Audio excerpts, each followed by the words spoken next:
In the last few lectures we studied precipitation reactions and diagnostic techniques based on these reactions. There we saw that, when soluble antigens are aggregated by antibodies, they form immune complexes. When these immune complexes become large enough to settle out of solution, they become visible.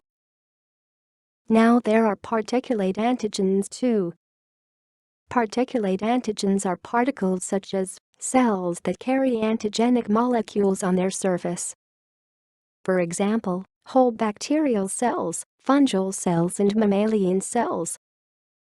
When specific antibodies to these particulate antigens are added, cross-linking occurs. This cross-linking results in clumping or agglutination of the particulate antigens. This clumping is visible enough to be seen by unaided eye. The difference between agglutination and precipitation reactions is that precipitation involves the aggregation of soluble antigen molecules, whereas agglutination involves the clumping of insoluble or particulate antigens.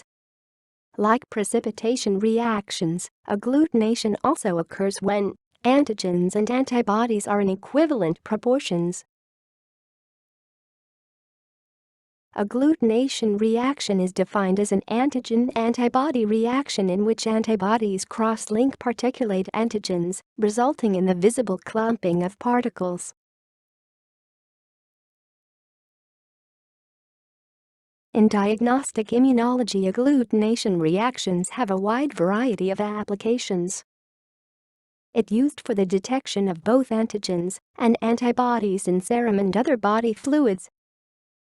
Most importantly, agglutination tests are performed routinely by blood banks to determine A, B, O and Rh blood types in preparation for transfusions.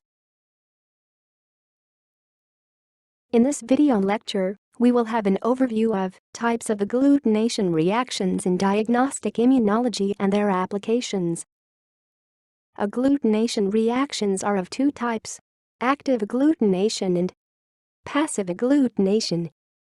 This classification is based on whether the antigenic determinants or epitopes to which antibodies will bind are present naturally on the target cells or not. Let's get into the details. Active agglutination.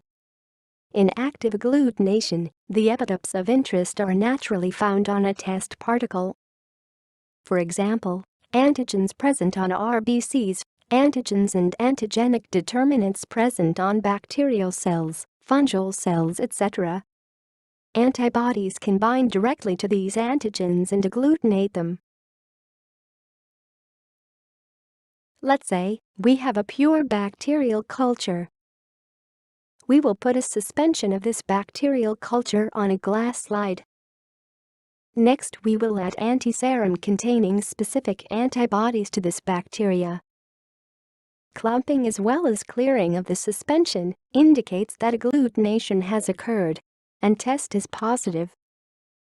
These types of bacterial agglutination tests are done routinely for the identification of bacterial isolates from clinical specimen. Active agglutination tests are also used for blood grouping and cross-matching before blood transfusion.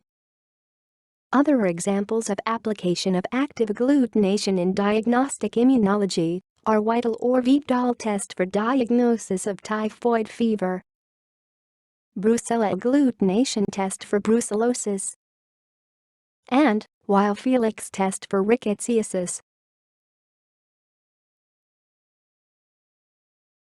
Let's now understand what do we mean by passive agglutination. In passive agglutination, the epitope of interest does not occur naturally on the cells or particles to be agglutinated. In such cases, the epitopes or soluble antigens are chemically fixed on carrier particles. Few examples of carrier particles used in passive agglutination are latex, polystyrene, bentonite.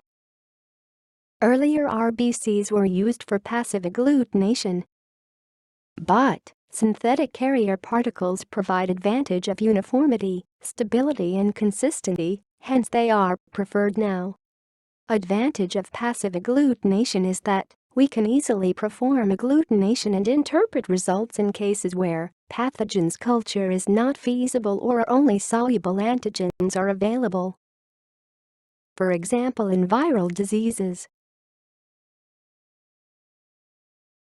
Let's say these are the carrier particles, for example latex beads. The antigens of interest such as soluble antigens are chemically fixed to them. Once carrier particles are coated with antigens of interest, the antibodies specific to these antigens are added. These antibodies react with the antigens and particles agglutinate with one another. We can also detect antigens by passive agglutination. This is done by reversing the process. That is, instead of coating carrier particles with antigens, they are coated with antibodies. This method is known as reverse passive agglutination.